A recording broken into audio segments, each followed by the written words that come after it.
నమస్కారం. ఘంటారావానికి స్వాగతం. ముందుగా ప్రధానాంశాలు. విభజన సమస్యల పరిష్కారానికి 3 అంచెల విధానం. తెలుగు రాష్ట్రాల ముఖ్యమంత్రుల భేటీలో నిర్ణయం.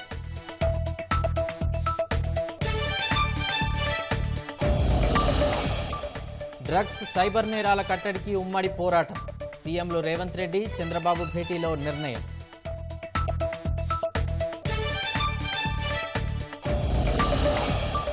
నేటి నుంచి వైభవంగా ఆషాఢ బోనాల పండుగ. తొలి బోనం అందుకోనున్న గోల్కొండ జగదాంబిక అమ్మవారు.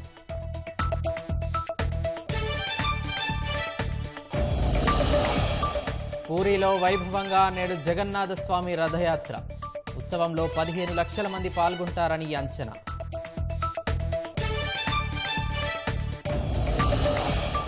జమ్మూ కాశ్మీర్లో 4 ఉగ్రవాదులు హతం. వీరమరణం పొందిన 2 సైనికులు.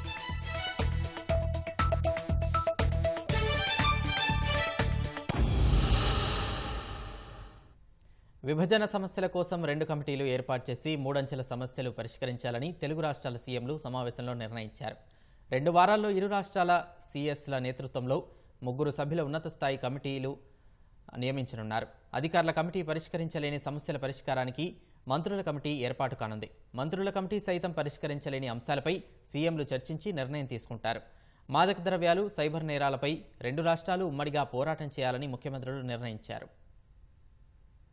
విభజన చట్టంలోని పెండింగ్ సమస్యల పరిష్కారం కోసం తెలుగు రాష్ట్రాల ముఖ్యమంత్రులు చర్చలు జరిపారు. చంద్రబాబు, రేవంత్ రెడ్డితో పాటు మంత్రులు, అధికారుల బృందం సుమారు 2 గంటల పాటు సుదీర్ఘంగా చర్చించింది. సంప్రదింపుల కోసం ప్రజాభవన్ కు వచ్చిన ఏపీ సీఎం చంద్రబాబు నాయుడిని తెలంగాణ ప్రభుత్వం సాదరంగా ఆహ్వానించింది. రేవంత్ రెడ్డి స్వయంగా వెళ్లి చంద్రబాబుకు పుష్పగుచ్చమిచ్చి ఆత్మీయంగా ఆహ్వానించి లోనికి తీసుకెళ్లారు. శాలువా కప్పి కాళోజీ నారాయణరావు రచించిన నా గొడవ పుస్తకాన్ని బహూకరించారు. రేవంత్ రెడ్డి, భట్టి విక్రమార్కకు చంద్రబాబు నాయుడు, వెంకటేశ్వర స్వామి ఫోటోలను బహూకరించారు. తెలంగాణ తరపున సీఎం రేవంత్ రెడ్డితో పాటు ఉప ముఖ్యమంత్రి భట్టి విక్రమార్క, మంత్రులు శ్రీధర్ బాబు, పొన్నం ప్రభాకర్, సీఎస్ శాంతికుమారి, ఏపీ తరపున ముఖ్యమంత్రి చంద్రబాబుతో పాటు మంత్రులు సత్యప్రసాద్, జనార్దన్ రెడ్డి, కందుల దుర్గేష్, సీఎస్ నీరబ్ కుమార్ ప్రసాద్, పలువురు అధికారులు పాల్గొన్నారు. 2 సీఎస్లు ఆయా రాష్ట్రాల ఎజెండాలు చదివి వినిపించారు.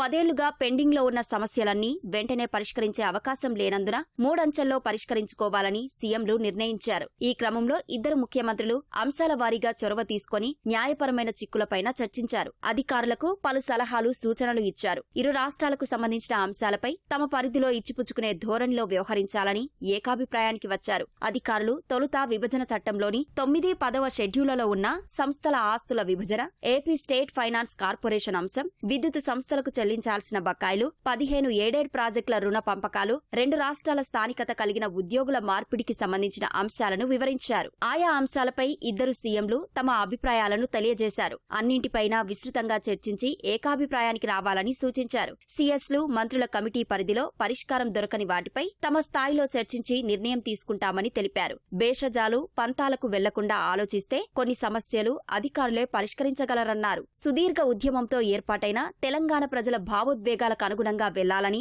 రేవంత్ రెడ్డి అభిప్రాయపడ్డారు. కృష్ణా జలాల పంపిణీపై 2 రాష్ట్రాలు కలిసి కేంద్రంతో మాట్లాడాలని రేవంత్ రెడ్డి ప్రతిపాదించారు. కేంద్రంలో కీలకంగా ఉన్న చంద్రబాబు 2 రాష్ట్రాల సమస్యల పరిష్కారానికి ప్రత్యేక చొరవ చూపాలని రేవంత్ రెడ్డి కోరారు. సున్నితమైన 2 రాష్ట్రాల ప్రజల మనోభావాలను గౌరవించేలా నడుచుకుందామని ఏపీ సీఎం చంద్రబాబు నాయుడు సూచించారు. ఏపీ, తెలంగాణలో సుపరిపాలన ఉన్నందున 2 రాష్ట్రాలకు మంచి జరుగుతుందన్న చంద్రబాబు తెలంగాణ అభివృద్ధికి కూడా తన వంతు సహకారం అందిస్తానని భరోసా ఇచ్చారు. విభజన సమస్యల పరిష్కారానికి 2 వారాల్లో ఇరు రాష్ట్రాల సీఎస్లు ఒక్కో రాష్ట్రం నుంచి 3 అధికారులతో కమిటీ ఏర్పాటు చేయనున్నారు. కమిటీల ఏర్పాటుకు వెంటనే చర్యలు తీసుకోవాలని సీఎస్లను సీఎంలు ఆదేశించారు.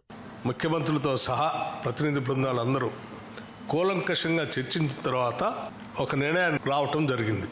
ఆ నిర్ణయం ఏంటంటే, వీటి పరిష్కార మార్గాలు చూడటానికి ముందుగా ఉన్నత స్థాయి అధికారులతో కూడినటువంటి ఒక కమిటీని 2 రాష్ట్రాలకు సంబంధించినటువంటి ఉన్నత స్థాయి అధికారులతో, అంటే చీఫ్ సెక్రటరీ స్థాయి అధికారితో సహా ఈచ్ స్టేట్కి 3 మెంబర్స్ కలిపి ఒక కమిటీని వేసి ఒక 2 వారాల లోపల సమావేశమై సాధ్యమైనంత వరకు వాళ్ళ స్థాయిలో పరిష్కారానికి వచ్చేటువంటి అంశాలని చర్చించి పరిష్కార మార్గాన్ని ఎత్తడం కోసం ఒక కమిటీ వేయాలని నిర్ణయించడం జరిగింది. ఈ ఉన్నత స్థాయి అధికారుల కమిటీ ద్వారా కూడా పరిష్కారం కానటువంటి అంశాలు ఏమైనా ఉంటే 2 రాష్ట్రాలకు సంబంధించిన మంత్రులతో కూడినటువంటి ఒక కమిటీని వేయాలని, ఆ కమిటీలో పరిష్కార మార్గం కోసం వాళ్ళు సమావేశాలు పెట్టుకొని కొన్ని మార్గాలు చూడాలని, రాష్ట్ర స్థాయి మంత్రుల కమిటీలో పరిష్కారం అయ్యేటువంటి అంశాలని 2 రాష్ట్రాలకు సంబంధించినటువంటి ముఖ్యమంత్రి స్థాయిలో అంగీకరించడం, ఒకవేళ అక్కడ కూడా పరిష్కారం కానటువంటి మార్గాలు ఏమైనా ఉంటే, ఆ అంశాలు ఉంటే మళ్ళీ రాష్ట్ర స్థాయిలో ముఖ్యమంత్రుల స్థాయిలో సమావేశాన్ని ఏర్పాటు చేసుకొని ప్రాథమికంగా ఈనాటి సమావేశంలో తీసుకున్నటువంటి నిర్ణయం.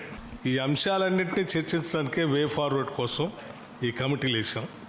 అన్ని అంశాలు ఈ కమిటీల్లో చర్చించిన తర్వాత ఫైనల్గా సీఎం స్థాయి కమిటీలోకి వస్తాయి. మాదక ద్రవ్యాలు, సైబర్ నేరాలపై ఉమ్మడి పోరాటం చేయాలని తెలుగు రాష్ట్రాల ముఖ్యమంత్రులు నిర్ణయించారు. డ్రగ్స్ మహమ్మారి యువతకు శాపంగా మారిందని రేవంత్ రెడ్డి అన్నారు. 2 రాష్ట్రాలను మాదక ద్రవ్యాల రహితంగా మార్చాల్సిన అవసరం ఉందనగా చంద్రబాబు కూడా అంగీకరించారు. డ్రగ్స్, సైబర్ క్రైంపై పోరాటానికి తెలంగాణ ప్రభుత్వం చేస్తున్న ప్రయత్నాలు వివరించిన రేవంత్ రెడ్డి ఏపీ కూడా కలిసి రావాలని కోరగా చంద్రబాబు సమ్మతించారు. 2 రాష్ట్రాల అదనపు డీజీ స్థాయి అధికారులతో సమన్వయ కమిటీ ఏర్పాటు చేసి ఉమ్మడి పోరాటం చేయాలని నిర్ణయించినట్లు భట్టి విక్రమార్క తెలిపారు. ఈ సైబర్ క్రైమ్స్ నుంచి కూడా, ఈ డ్రగ్స్ నుంచి కూడా రాష్ట్రాన్ని కాపాడాలనే ఉద్దేశంతో ముందుకు తీసుకొని పోతున్నటువంటి ఈ ప్రక్రియలో 2 రాష్ట్రాలు కూడా కలిసి ఒక కోఆర్డినేషన్ కమిటీ ద్వారా చేయగలిగితే ఇంకా పకడ్బందీగా వీటిని నియంత్రించడానికి అవకాశం ఉంటుంది. కాబట్టి అంటే రవాణా అనేది దొరుకుతున్నటువంటి డ్రగ్స్ రకరకాల బోర్డర్స్ నుంచి వస్తూ ఉన్నాయి. కాబట్టి వీటిని నియంత్రించడానికి అడిషనల్ డీజీ స్థాయిలో, యాంటీ నార్కోటిక్స్ బ్యూరో స్థాయిలో ఎవరినైతే చీఫ్గా మనం నియమించామో ఆ అధికారి స్థాయిలో ఇక్కడి నుంచి అదే స్థాయిలో ఉన్నటువంటి ఆ రాష్ట్రం నుంచి ఉన్న అధికారితో 2 కోఆర్డినేషన్తో ఈ అంశాలపైన పెద్ద ఎత్తున యుద్ధం చేసి ఈ ప్రమాదం నుంచి, మహమ్మారి నుంచి 2 రాష్ట్రాలని కాపాడుకోవటం కోసం ముందుకు పోవాలని ఒక విధానపరమైన నిర్ణయం కూడా చేయటం జరిగింది. ఏపీలో ఇప్పటికే డ్రగ్స్ ను ఉక్కుపాదంతో అణిచివేయాలనే ఉద్దేశంతో మంత్రివర్గ ఉపసంఘం ఏర్పాటు చేశామని, 2 రాష్ట్రాల అడిషనల్ డీజీ స్థాయి అధికారులు పర్యవేక్షిస్తారని ఏపీ రెవెన్యూ మంత్రి అనగాని సత్యప్రసాద్ తెలిపారు. తెలుగు వారు ఎక్కడున్నా కూడా సుభిక్షంగా ఉండాలనే లక్ష్యంతో చంద్రబాబు నాయుడు గారు పనిచేస్తారు. కాబట్టి ఒక ప్రోయాక్టివ్ వేగా లెటర్ పంపించడం, ఇక్కడ గౌరవ ముఖ్యమంత్రి గారు సానుకూలంగా స్పందించి సమావేశంలో అన్ని కూడా కులంకుశంగా చర్చించి అందరు అడ్వైజులు తీసుకుని, ఎవరైతే మంత్రివర్యులు ఉన్నారో, అధికారులు ఎవరైతే ఉన్నారో అందరి కూడా సలహాలు సూచనలు తీసుకుని డిస్కస్ చేసి అందరి యొక్క భావోద్యోగాలన్నీ కూడా పరిగణన తీసుకుని మన అన్ని కూడా ఫుల్ఫిల్ చేసుకోవాలని చెప్పేసి ఒక లక్ష్యంతో సానుకూలంగా సత్వరంగా పరిష్కరించాలనే లక్ష్యంతోనే ఈ యొక్క ఆఫీసర్స్ కమిటీ ఏర్పాటు చేయడం కానీ, దాని తర్వాత మినిస్టర్స్ కమిటీ ఏర్పాటు చేయడం కానీ, మంచి వాతావరణం క్రియేట్ చేసే విధంగా ముఖ్యమంత్రులు కూడా ఫ్రీక్వెంట్గా కలుద్దాం అని చెప్పి ఒక ఆలోచన ముందు రావడం నిజంగా చాలా ఆనందదాయకం. డ్రగ్స్ ఫ్రీ స్టేట్గా చేయాలని చెప్పేసి తపనతో పనిచేస్తూ ఉన్నారు. దాని మీద కూడా సుదీర్ఘంగా చర్చించి ఏదైతే అక్కడ ప్రభుత్వం ఏర్పడిన తర్వాత ఒక సబ్ కమిటీ మేము వేసుకోవడం జరిగింది 6 మంత్రులతో. అక్కడ ఉత్పత్తి అయ్యి ఇక్కడికి ఎక్కువగా వస్తుందని చెప్పేసి ఇక్కడ ముఖ్యమంత్రి గారు చాలా కన్సర్న్గా ఉన్నారు. కాబట్టి ఒక జాయింట్గా ఒక 2 అధికారులను అడిషనల్ డీజీపీ స్థాయి అధికారులను వేయటం, డ్రగ్స్ని పూర్తిగా అరికట్టి తెలుగు జాతిని కాపాడాలనే లక్ష్యంతో అది కూడా చేయడం జరిగింది. ఆర్టీసీ బస్సుల్లో మహిళలకు ఉచిత ప్రయాణం, 6 గ్యారెంటీలకు ఎంత ఖర్చవుతుందని తెలంగాణ సీఎస్ ను ఏపీ సీఎం చంద్రబాబు అడిగి తెలుసుకున్నారు. మూసీ అభివృద్ధి ప్రాజెక్టు వివరాలు తెలుసుకున్న చంద్రబాబు నిధుల సమీకరణ ఎలా చేస్తున్నారని రేవంత్ రెడ్డి నుంచి ఆరా తీశారు. ఏపీలో కలిపిన 5 గ్రామ పంచాయతీలను తమకు తిరిగివ్వాలని తెలంగాణ సీఎం రేవంత్ రెడ్డి కోరారు. కేంద్ర ప్రభుత్వ అనుమతి తప్పదని ఏపీ అధికారులు చెప్పారు. కీలక ప్రాజెక్టులపై కలిసి పనిచేయాలని ఏపీ, తెలంగాణ ప్రభుత్వాలు నిర్ణయించాయి. 2 రాష్ట్రాల ముఖ్యమంత్రుల భేటీలో చర్చలు సామరస్యపూర్వకంగా జరిగాయి. సమస్యలపై తరచూ మాట్లాడుకుంటూ వీలైనంత వేగంగా పరిష్కరించుకోవాలని ముఖ్యమంత్రులు నిర్ణయించారు. ముఖ్యమంత్రులిద్దరూ ఇదే సానుకూల దృక్పథం, పరస్పర సహకారంతో ముందుకెళితే 2 రాష్ట్రాల మధ్య పెండింగ్లో ఉన్న అంశాలన్నీ సాధ్యమైనంత త్వరలోనే పరిష్కారమవుతాయని, ఉభయ రాష్ట్రాల ప్రజలకు మేలు జరుగుతుందన్న అభిప్రాయం సమావేశంలో పాల్గొన్న మంత్రులు, అధికారుల్లో వ్యక్తమైంది. ఆంధ్రప్రదేశ్, తెలంగాణ మధ్య పెండింగ్లో ఉన్న విభజన అంశాలు ఇతర సమస్యల పరిష్కారంపై శనివారం హైదరాబాద్లో ముఖ్యమంత్రులు చంద్రబాబు, రేవంత్ రెడ్డిల మధ్య అత్యంత సుహృద్భావ వాతావరణంలో చర్చలు సాగాయి.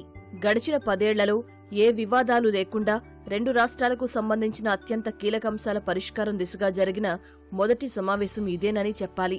2 తెలుగు రాష్ట్రాల మీదుగా వెళ్లే వివిధ జాతీయ రహదారులు, రైల్వే ప్రాజెక్టులను పరస్పర సహకారంతో వేగంగా పూర్తి చేసుకోవాలని సమావేశంలో నిర్ణయించారు.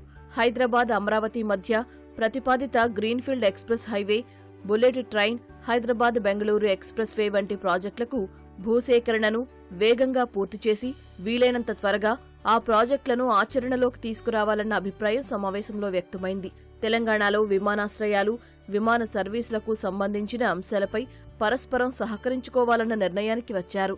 కేంద్ర పౌర విమానయాన శాఖ మంత్రిగా శ్రీకాకుళం ఎంపీ రామ్మోహన్ నాయుడు ఉన్నందున ఆయన సహకారంతో తెలంగాణకు సంబంధించిన పెండింగ్ అంశాల్ని పరిష్కరించుకోవచ్చన్న అభిప్రాయం వ్యక్తమైంది. తెలుగు రాష్ట్రాలకు కలిపి 42 మంది లోక్సభ సభ్యులు, 18 మంది రాజ్యసభ సభ్యులు ఉన్నందున 2 రాష్ట్రాల సమస్యలపై కేంద్ర ప్రభుత్వం వద్దకు కలిసి వెళితే బాగుంటుందని రేవంత్ రెడ్డి సూచించారు.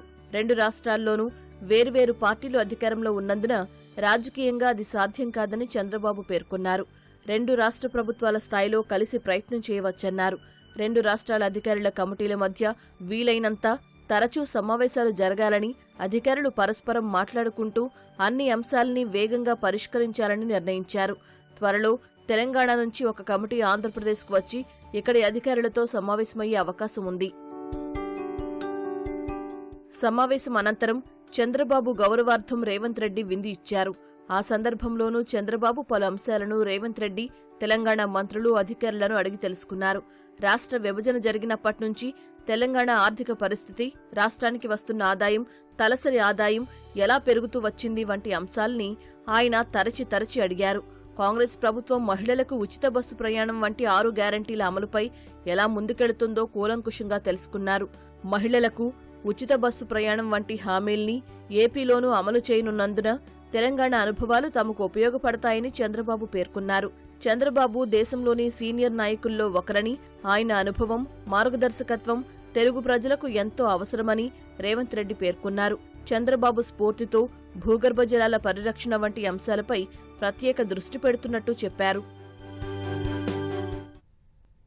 భాగ్యనగరంలో బోనాల వేడుకలు షురూ అయ్యాయి. ఇవాల్టి నుంచి ఆగస్టు 4 వరకు ఉత్సవాలు కొనసాగనున్నాయి. గోల్కొండలోని జగదాంబిక అమ్మవారు తొలి బోనం అందుకున్నారు. సికింద్రాబాద్ ఉజ్జయిని మహంకాళి, లాల్ దర్వాజా సింహవాహిని అమ్మవార్ల బోనాలు హైదరాబాద్ నివాసుల్ని కనువిందు చేయనున్నాయి.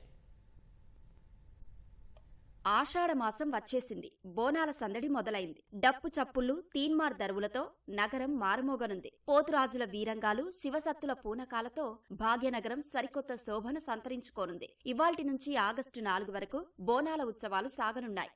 ఆషాఢమాసంలో వచ్చే తొలి గురు లేదా ఆదివారాల్లో బోనాల వేడుకలు ప్రారంభమవుతాయి. ఆ ఆనవాయితీ ప్రకారం తొలి ఆదివారమైన ఇవాళ ఉత్సవాలకు అంకురార్పణ జరగనుంది. గోల్కొండలోని జగదాంబిక, మహంకాళి అమ్మవార్లు తొలి బోనం అందుకుంటారు. దశాబ్ది బోనాల వేడుకల పేరుతో ఈసారి ప్రభుత్వం బోనాల జాతరను మరింత శోభాయమానంగా నిర్వహించేందుకు ఏర్పాట్లు చేసింది. 20 కోట్ల రూపాయల నిధులను కేటాయించింది.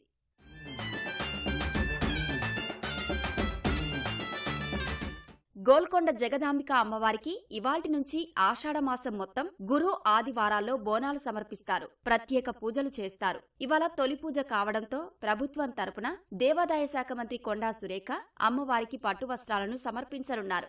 లంగర్ హౌస్ నుంచి ఊరేగింపుగా వెళ్లి చోటబజార్లోని పూజారి ఇంట్లో ఉన్న అమ్మవారి ఉత్సవ విగ్రహాలకు పట్టు వస్త్రాలు సమర్పిస్తారు. అనంతరం బంజారా దర్వాజా వైపు నుంచి నజర్ బోనం తీసుకుని అమ్మవారి ఊరేగింపు గోల్కొండ కోటకు చేరుకుంటుంది. ఆలయంలో అమ్మవారి ఘటాలను ఉంచిన తర్వాత భక్తులు బోనాలు సమర్పిస్తారు.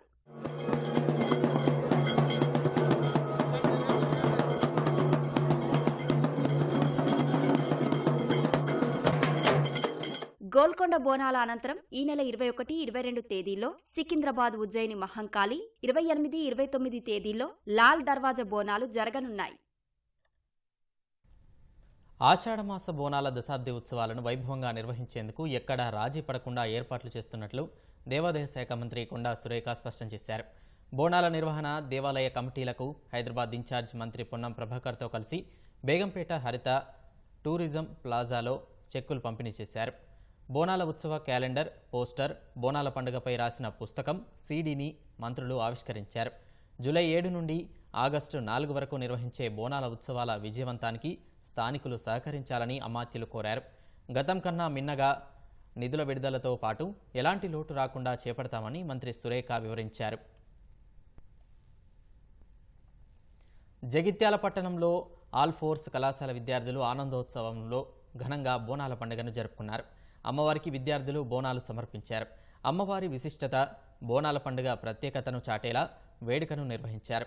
పెద్ద సంఖ్యలో విద్యార్థులు పాల్గొని నృత్యాలు, నాటకాలు చేయగా ప్రత్యేక ఆకర్షణగా నిలిచాయి.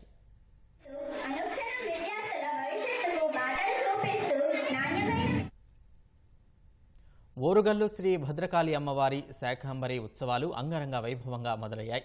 ఆషాఢ మాసం తొలి రోజున జరిగిన సహస్ర కళాభిషేకం ఆద్యాంతం నయనానందకరంగా సాగింది. అర్చకుల వేద మంత్రోచ్చరణల నడుమ 1000 కలశాల్లో నింపిన పుణ్యజలాలు, పంచామృతాలతో అమ్మవారికి అభిషేకాలు నిర్వహించారు. భద్రకాళి అమ్మవారికి జై అంటూ భక్తుల జయ జయ ధ్వానాలతో ఆలయ పరిసరాలు మారుమ్రోగాయి. శాకంబరి ఉత్సవాల సందర్భంగా అమ్మవారి ఆలయం భక్తులతో కిటకిటలాడింది. పెద్ద సంఖ్యలో భక్తులు అమ్మవారిని దర్శించుకొని తీర్థప్రసాదాలు స్వీకరించారు. ఈ నెల 21న వివిధ రకాల కూరగాయలు, పండ్లతో శాకంబరికి అమ్మవారు భక్తులు దర్శనం ఇవ్వనున్నారు.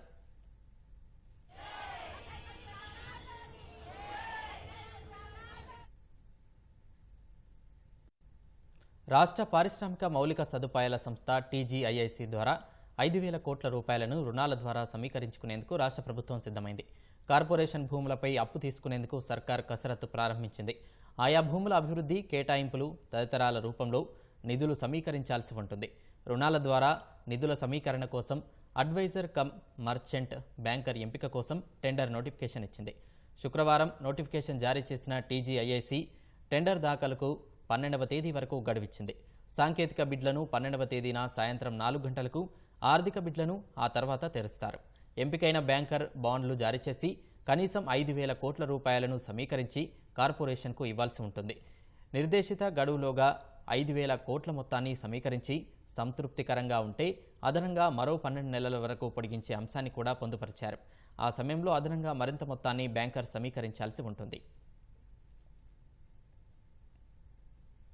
రాష్ట్రంలో న్యాయ వ్యవస్థ, అనుబంధ సంస్థలకు మౌలిక సదుపాయాలను బలోపేతం చేయడానికి పూర్తి సహకారం అందిస్తామని మంత్రి ఉత్తమ్ కుమార్ రెడ్డి అన్నారు. హైదరాబాద్ నల్సార్ న్యాయ విశ్వవిద్యాలయంలో క్యాపిటల్ ఫౌండేషన్ సొసైటీ వార్షిక అవార్డుల కార్యక్రమానికి హైకోర్టు ప్రధాన న్యాయమూర్తి justice Alok Aradhe, attorney general of India R వెంకటరమణితో కలిసి మంత్రి పాల్గొన్నారు. నల్సార్ విశ్వవిద్యాలయం దేశంలోనే అగ్రశ్రేణి న్యాయ విశ్వవిద్యాలయంగా ఎదుగుతోందని, యూనివర్సిటీ అభివృద్ధికి రాష్ట్ర ప్రభుత్వం తరపున పూర్తి సహకారం అందిస్తామని హామీ ఇచ్చారు. న్యాయశాఖ సూచనలను ప్రభుత్వం సానుకూలంగా పరిశీలిస్తుందని భరోసా ఇచ్చారు.